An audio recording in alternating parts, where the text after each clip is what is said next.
pecan pie. I actually got this recipe from the Spruce Eats. I got it it's been some years, at least 8 years probably ago, that I've been using this recipe, and it's one of the best pecan pie recipes that I found. I honestly don't like my pecan pie too sweet, and I actually adapted the recipe a little bit. I add more pecans because we like a lot of pecans in our pecan pie. So that was my oven alerting me that the preheating is done, so I'm gonna go ahead and get started. So I am using half pecans. I have 3 eggs. One of them I already have in my container separate. Vanilla, sea salt, melted butter, it's in there, brown sugar, and of course, I use light corn syrup. That's another way that I don't make this too overly sweet, is by using the light as opposed to the dark corn syrup. So that's what I am using. I believe that's everything. Their recipe actually calls for a homemade crust, but that is not me.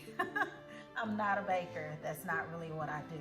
So I have these gooseberry pie crusts, and I always get the deep dish because this does make a good amount of filling. So one tip that I do want to share is when you are pouring this into your measuring cups, I always spray a little oil into my measuring cup so that your corn syrup comes out easily and it's not all stuck to the container. So already in here I have brown sugar and corn syrup. It's a cup of each. And then I'm gonna add some vanilla. There's a teaspoon of that, 1/4 a teaspoon of salt, and my melted butter. This is 1/3 a cup of melted butter. So I'm gonna add that to this, and then I'll show you that mixture and we'll get started. So I do wanna show you guys this. I got these measuring spoons here from Pampered Chef a little bit ago, and I love them because, as you can see, they interlock together, so it's easy to keep track of them. So yeah, these are cool. So I need 1 teaspoon of vanilla, and then 1/4 of a teaspoon of salt. So I'll get that started. Okay, so this is what it looks like once I get the butter in. So again, this is a cup of brown sugar, a cup of light corn syrup, 1/3 a cup of butter, a teaspoon of vanilla, 1/2 teaspoon or 1/4 of a teaspoon of salt. And I'm just going to mix this together until it's smooth, and then we'll add the eggs. Okay, so this is what the mixture looks like when you are when you're done mixing the corn syrup, brown sugar, salt, butter, and vanilla extract. Yep, that's it. So we're gonna add the eggs. Here's the egg here. There's 3 of them. I add them one at a time. I'm gonna beat them in between before I add them, and then I'll show you what it looks like. Okay, this is the last egg that I'm gonna add in. I've already added the other 2 eggs, and we're just gonna continue to mix that up until the mixture is well blended.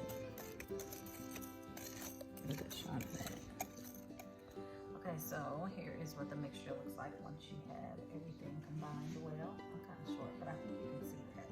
So it's like a caramel color, and that's perfect. So I believe the recipe calls for 1.5 cups of pecans, but like I said, we like a lot of pecans, so I'm gonna pour probably all of this, but I'm gonna pour at least almost all of it in there. Let's see what we are. All right, so this is a 12-ounce bag. Now I have about this much left, but I'm gonna mix it and see if I need to add more of the nuts. Okay, so I did end up adding more of the nuts. I only have just a little bit left. I probably could use them all, but I'm gonna stop there. So now I'm just gonna pour this mixture into this pie shell. I did take a fork and prick a little bit on the bottom there. And I'm just gonna pour that in there and get it ready to go in the oven. All right, so here's how it looks, ready for the oven. I'm gonna put it in the oven for 55 to 65 minutes, just until it's set. It's gonna be a little jiggly in the middle though. So yeah, I'm gonna get that in the oven now.